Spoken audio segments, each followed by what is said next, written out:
Hello, friends, and welcome back to Malicious Compliance Stories. Where the hell did people get the idea that other people should be obligated to pay for your birthday present to someone else? But before we begin, don't forget to subscribe to our channel if you're new here and turn on notifications so you don't miss a new video every single day. Here we go. Free trip to Disneyland. My friend met this girl online and moved her into the house he shared with his mom a month later. The new girlfriend promised to get a job and help with bills. Months passed, and months turned into 4 years. She never worked, slept all day, and never contributed to bills. One day, my friend's new girlfriend sends me a text explaining that she's planning a big Disneyland trip for her and my friend as a surprise for her birthday. She went on about wanting to give my friend the best B-Day present, explained that she had made reservations at a restaurant in the park but needed help. She wanted birthday donations to cover a hotel, food, souvenirs, spending money, and tickets to Disneyland, both parks. She took the initiative to calculate how much each of us would have to give her to cover expenses for their trip, $120 each, explained she didn't have any money, which is why she needed that amount. This text was sent to several friends. I explained that I couldn't do that. Several days later, the girlfriend posted a Facebook rant about how she planned the perfect day for her and her boyfriend, but it was ruined by cheap friends and didn't understand why no one would fulfill her request. Oh, and said we were bad friends. Edit. This happened several years ago towards the end of their relationship. I remembered the incident when I ran into the ex this weekend. That's too funny. She could have gotten a job and saved up to give her boyfriend the dream vacation she feels they both deserve. I would have laughed in her face for asking for the $120 donation. And our second story. Entitled Parents and the Revolving Door. A few years ago, I was running a country pub in the UK. It was quite an old building, and one of the things that really stood out is it had a 1930s revolving door as the main entrance. Now, this thing is huge, solid wood, apart from the glass panels, and heavy as hell. If you catch a body part in it, it hurts. And of course, everyone wants to play with it, kids and adults alike. The pub was a bar/eating area downstairs with letting rooms upstairs, one of our rooms being a family room, double bed plus bunk beds. One evening, we have a couple with 2 kids check in, the entitled parents and 2 entitled kids, around 8 and 10. Now, licensing rules state that children have to be with a supervising adult whilst in the bar area.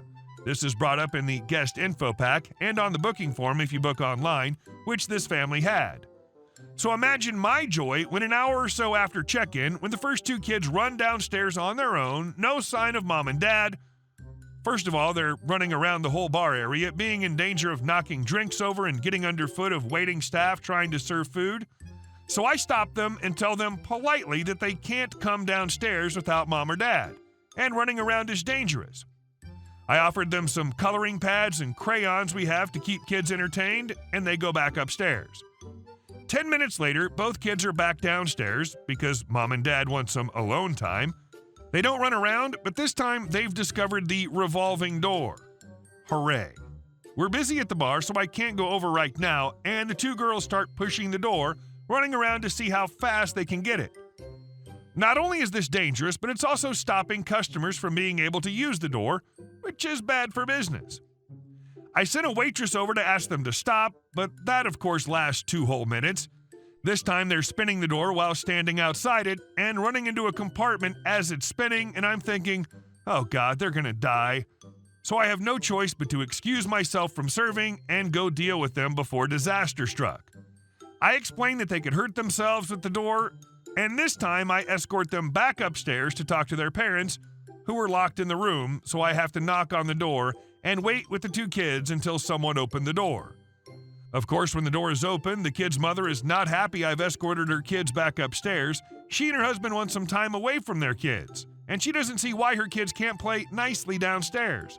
After all, she said they could. The cry of EPs all over the globe. I explained that licensing law doesn't allow unattended kids, but she decided the chance someone from the licensing authority was minimal, so why should she care? Yeah, I'm not risking it. So I finally tell her that kids were playing with the door and could hurt themselves, And of course, her little darlings would never misbehave, but follows this up with how if her kids were injured, it would be our fault, not theirs. Eventually, though, she let the kids back in the room and called me a job's worth. Yeah, I'm not risking a huge fine and losing my job so her spawn can run around whilst mommy and daddy are having alone time. You'd think it would end there, but in a glorious turn of events, karma struck quickly. A couple hours later, the whole family came downstairs and were going out for the evening. Both EPs are giving me death glares as the EKs run straight to the door and start spinning it. Mom looks me dead in the eye and says, "Don't do that, girls. You might hurt yourselves," in a very sarcastic tone. Then she briskly sweeps both kids with her into one compartment to go through the door, but of course there isn't really room for 3 of them.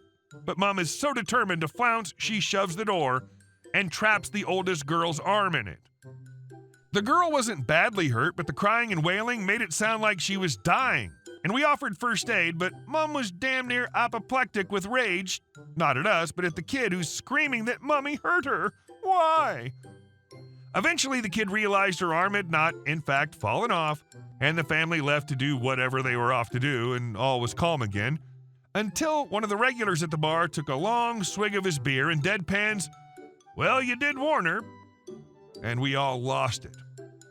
They avoided my eye when they came back and left the next morning without complaint. Sorry, folks, no one demanded my phone/tablet/expensive toy because their spawn of Satan deserves it. So there you have it. If you take anything away from this tale of woe, let it be this. Don't mess with a revolving door. It'll mess with you right back. Well, the drunk guy had more sense than the 2 sober people. Great. Shows how hopeless the future is. And our next story. Yes, straight men can work in fashion. I'm a guy that likes fashion and marketing. I worked in quite a few retail stores through my life, from sales to management. I worked at Abercrombie & Fitch, Victoria's Secret, Dress Barn, Express, Target, Kids Lead, Kohl's, Kids Manager, Dress Barn again, Justice. Kind of surprisingly, only one location had a customer actually question my being there. The rest just had sexist comments or actions. Express. It was the mid-90s. I was fresh out of college where I majored in fashion and retail marketing. At the time, Express sold only women's clothing. Structure was a sister store. One day, I was at the Chanel sweater table, folding. A customer was approaching, and I greeted them, let them know the sales, and asked if I could help her find anything. Her response was surprising. Not a no thank you, not a yes please, but shouldn't you be working at Structure? I was taken aback a little, so I didn't have the best response. It was something like, "No, I get paid here." Really, lady? That question was completely sexist. Just because Express was a women's store and Structure was a men's store does not mean that I, as a guy, should have been working at Structure. Does that mean 80% of the employees at Structure that were female should not have worked there? WTF. Almost all the other places I worked at had slighter sexist occurrence, except for A&F. Nothing happened to me there. Victoria's Secret. Most customers assumed I was gay.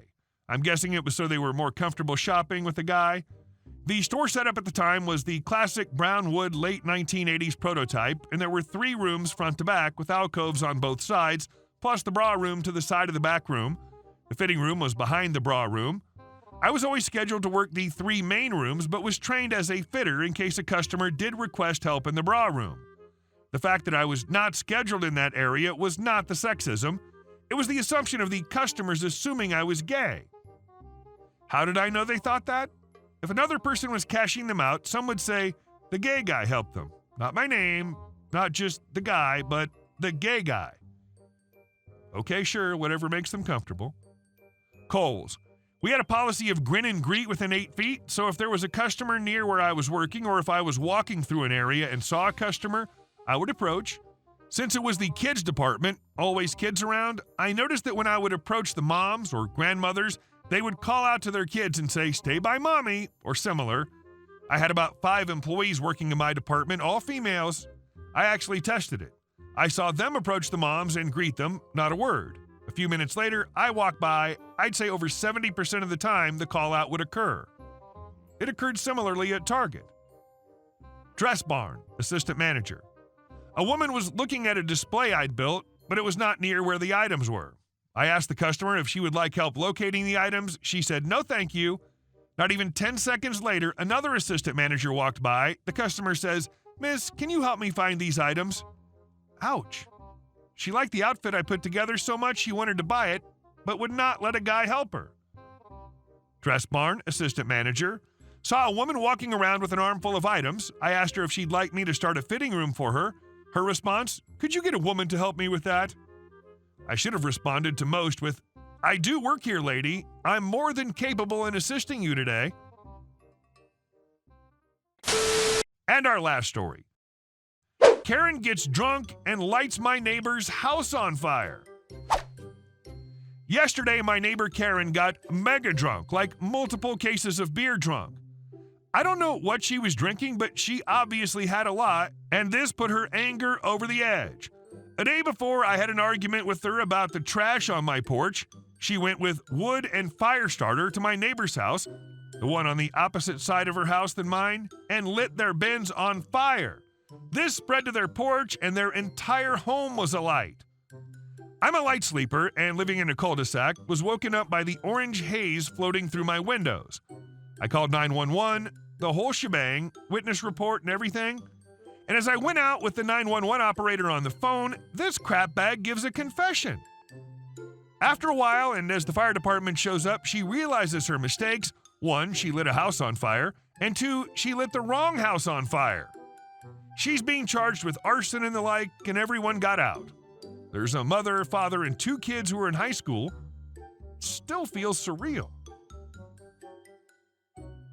Hey guys, thank you all for watching the video. I'll see you in the next one.